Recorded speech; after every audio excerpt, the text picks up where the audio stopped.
What's going on, guys? Welcome back to my channel. It is Heart DFS, and today we have another NBA Draftkings Slate breakdown 5-gamer. But before we get into it, if you're new to my channel, please hit the like button, please subscribe. I know we're getting a lot of momentum, so I'd really appreciate it if you guys, subscribe, leave a comment, like my video, as well as follow me on Twitter at HeartDFS. I will be posting, some prize picks on there. Past 3 out of 4 days, we have won. Julius really screwed us yesterday. 5 fantasy points, or 5 points, I should say. 1 at half, 1 in the quarter, 3 at half, 5 for the game. And then Zach just didn't shoot any more threes. He only shot 1 3 in the second half, so pretty frustrating about that. But we did manage to hit 3 of them. And then from the video, we were 5 of 7. So if you did pick some of those video picks, you're looking good. We're doing good.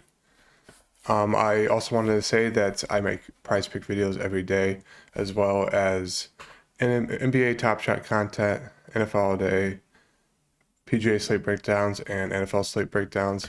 My PGA Slate breakdowns will start for Masters weekend, which is not this weekend, but the following weekend, so stay tuned for that. And yeah, let's get into it. Should be a nice 5-gamer. We got Chicago, Washington. We got DeRozan at the top, 8-3. Had a bounce back game against the Knicks in Madison Square Garden. I do expect DeRozan to play well once again. I don't expect him to get 20 points. I expect him to be around his average of 28 or more, especially against Washington, who's very poor defense. Really liked DeMar in this spot. Same with Zach, 8-2. I know news just broke that he might be questionable, but I guarantee he'll play. The Bulls need him. The Bulls need a win. So 8-2 for Zach. He is a little more iffy when it comes to fantasy points, but still a great spot for Zach, 8-2. Vooch, 8K. Don't think it to go there. Isle's been getting the start past 2 games at point guard, so 4-4 for him is decent. Otherwise, I don't think you have to really go to anyone else on this team. It's more just DeMar, Zach at the top, and then Io. Washington side, we got Porzingis 8-5, still a decent spot against the Bulls. Didn't shoot the ball well at all last game. Still was able to get 245 fantasy points. So I think it's, another one of those games where you could easily run Porzingis at 8-5. Great spot against the Bulls. Should be able to shoot a lot and do well. Yep, Kuzma's still out, so that's good news for Porzingis. Caldwell Pope decided just to have a good game last game for no reason. Didn't miss a shot. I wouldn't chase that. His price tag is okay, but I don't think you have to do it for 5-5 against the Bulls. I just think it's just kind of chasing. They do need people to score it, so if you think he's going to be the one to score, then I guess go ahead. Same with Denny. Back-to-back good games.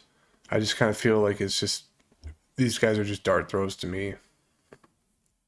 Really just not doing enough fantasy-wise to become relevant. And Sato got the start, back-to-backs, decent games for his price tag.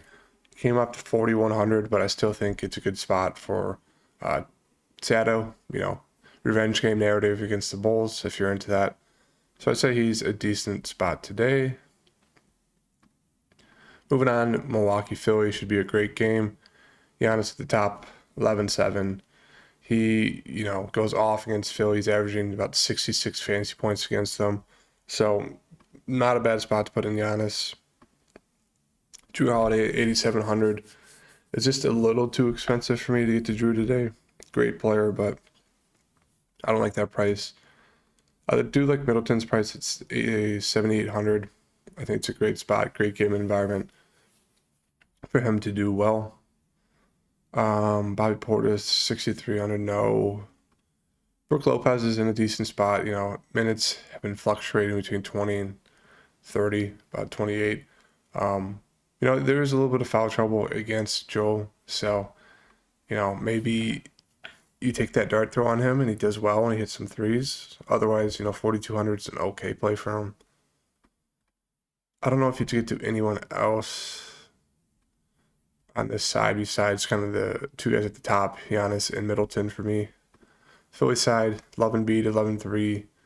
I'd say he's pretty much a lock for me today at that price, especially against the Brook Lopez defense.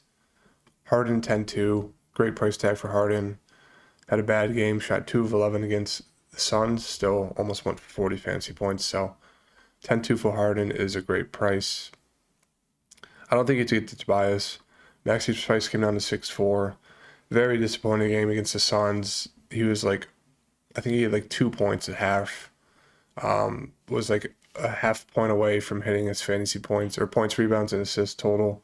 So very frustrating because we picked him for that day in Prize Picks. But I do like this price from at 6-4. Lowest he's been in a while. So second favorite play on the side, actually third. It definitely goes Embiid, Harden, and then Maxey for me. Otherwise, don't think he'd go to anyone else. Detroit, Brooklyn. Big chance for a blowout in this game, but who knows? Every time you try to predict a blowout, it ends up being a very close game. So, Cade at the top 8-8, just a little too expensive for me to pay for Cade. He's been playing well, has all the usage, but I just don't like the price tag. Rather go to other guys in better spots like Middleton, Embiid, pay up for that. So, don't think he to do Cade today. Jeremy Grant is out. So it does give a little bit more run to guys like Marvin Bagley, 5,600, have 2 really good back-to-back games. Going to be very popular today. But, I do like this price. Even if the game does blow out, I do see him still getting a little bit more run just because they want to see what they have with him as they traded for him. So I do like Marvin Bagley in this spot, 5,600. I don't really think he'd get to anyone else on the side. Killian Hayes has been getting, good amount of run. 3,900 for his price tag isn't bad, especially if this game blows out. I do see him getting, close, into the 30s. So if you do try to plan on that, or if you just want to take a dart throw, I don't mind taking Killian Hayes. Especially you're going to need some salary relief if you want to pay up for guys like Joe and Middleton, or Joe and Harden, or Joe and, Giannis, whoever, the studs you want to pay for. You do need some salary relief, so Sato and Killian Hayes are decent in that point guard spot. That does it for me on this side. Brooklyn, prices come down for KD. 2 back-to-back decent games. Not bad. I think they blew out Miami and then they blew out Charlotte. Mostly blew out Charlotte, so they didn't have to do much until the end. 11-3 for KD is always a great price. Same with Kyrie, 10-8. I do like Kyrie's threes today. He shoots a ton. Back-to-back bad games shooting the threes. So I'd take the over on his prize pick threes today. I'm going to have a prize pick videos out in a little bit. So I do like Kyrie and KD a lot. Drummond randomly had a really good game last game. 20-16. I can see him doing well in the spot against Detroit, a team who's not that great at shooting. Doesn't have a lot of good big men to get Drummond in foul trouble. So I do think it's a decent spot for Drummond at 5-5. Don't mind him there. Dragic, not bad. 4,800 is not a good price for a guy who's going to get you 30 fantasy points, but don't mind it. And yeah, that's Seth. Really score independent. Yep, so my 2 favorite plays on this side are Durant and Irving, and then for tournaments, definitely look to Drummond at 5-5. Decent price tag for him. Lakers, Dallas, LeBron James is questionable. Doubtful. He destroyed his ankle in that game against the Pelicans. So it's looking like he won't play. Anthony's still out. That leaves you Russ at the top 8-8. Going to be very popular, but it's one of those things where I don't know if you have to do it. 8-8 for Russ is a lot. You could get off, you could pivot to a guy like Cade Cunningham, and a little bit of a worse spot against Brooklyn, but for the same price or $100 more, I'd rather get to Cade than Russ. Russ is just not a good scorer, We've seen him in smash spots without LeBron do horrendous. This game maybe could blow out if Dallas does well, so I don't know if I like Russ in this spot. Love Malik Monk at 5-2. Should have ample scoring opportunities, should play into the 30s minutes-wise. Can get you some rebounds and assists. I know he hasn't really done that in a little bit, and that's just mostly because he's been coming off the bench because they've had everyone besides Anthony Davis, so he hasn't had to do anything. But with LeBron out, that's a lot of rebounds and assists to go around, a lot more shots to go around. So do really like him at 5'2". He's a good scorer. Mello, you could take a shot there. It's just if this game blows out or he's doing bad, they're not going to give him an extended run. So even though his price tag at 4.6 is good, I don't know if he'd go there. Gabriel's been getting the start, but obviously not a huge points per minute guy. But it's kind of all changes if LeBron is officially ruled out. Dwight looks questionable. So I'd also say lock in the guy like Austin Reeves, 3,500. Going to probably play close to 30 minutes, if not more, especially if this game gets out of hand. He's a good shooter. He can get you some rebounds and assists. So at 3,500, I think he's easy to pay off his price tag when they probably finally officially rule out LeBron. Stanley Johnson, he's an okay play. 3,300, so his price tag is very low. It's just he's not the best scorer sometimes. And maybe all of the usage is going to go to Malik Monk, Austin Reeves, and Russ. So we'll have to see. But yeah, my three favorite plays on the side are definitely Malik Monk and Austin Reeves, and then Russ. Dallas, look at the top, 11-4, prices come down. Great spot against Dallas. I think he's going to be the fifth, and when it comes to ownership out of all the studs, I think people are going to go to KD or Kyrie or the studs in the Milwaukee-Philly game. I don't think anyone's really going to get to Luka, so I do like him in the spot against the Lakers. As I mentioned, go to Brunson over Dinwiddie. Brunson had a great game last game. I don't think he had to chase it, but at 5'9" versus the Lakers, it's a decent spot for him. That's really all I'm looking at on this side is just Brunson and Luka. And then moving on to the last game, we have Utah and the Clippers. Donovan Mitchell, 8-7. I've been on in the past 3 games. Been very disappointing. Actually, 3 out of 4 games I had him when he had 37, 41, and then 25. Very disappointing. I do think one of these games he's going to do well. It's probably going to be today, even though the Clippers are kind of resting their guys, so maybe this game gets out of hand. But I do like him in the spot at 8,700 against the Clippers. Gobert, 7-3, price continues to come down. I know he's questionable. He did not play that last game, so that's kind of why they got blown out by Dallas for some reason, which is frustrating. But looks like he might not play again, and Hassan's out. So I know Hernan Gomez got the start. 4K for him, not bad. Against the Clippers. Otherwise, I just kind of look to Donovan Mitchell. It's just Donovan Mitchell. If you want to, get weird, take that dart throw on Jordan Clarkson at 6K. Hope he goes off. Otherwise, I just go to Hernan Gomez and Donovan.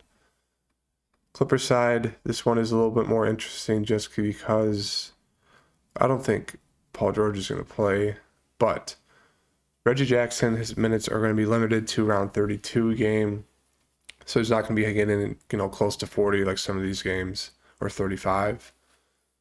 So that kind of lowers his fantasy expectations. Same with, I think it was Batum, a few of these guys, but as we saw Amir Coffey last game,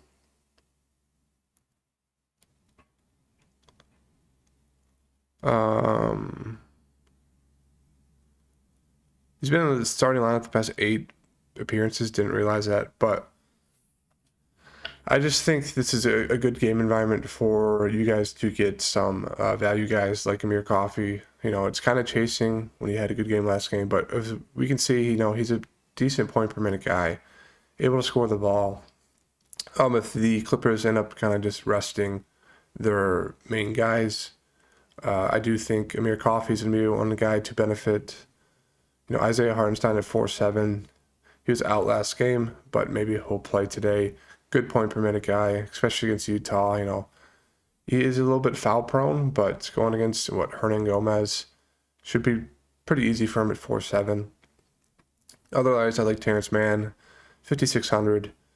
He's he kind of does a little bit of everything. He can score the ball, but also can get you some steals, some assists, some rebounds. So at 5,600, good play. Probably my favorite play on this side today. Him. then Hartenstein, and then Coffee. And that does it for me today, guys. If you made it through this video, I do have an announcement that I'm going to be releasing in my prize picks video, so stay tuned for that. That should be out in like an hour today. I was making it, and then they pulled the Bulls props just because of Zach being ruled questionable. So that was pretty annoying as I was about to record, but we'll go over the board once again and release that later today. But thank you for tuning in. There's a lot going on in today's slate, really stars and scrubs heavy, or you can go that mid-range build with a lot of, value plays.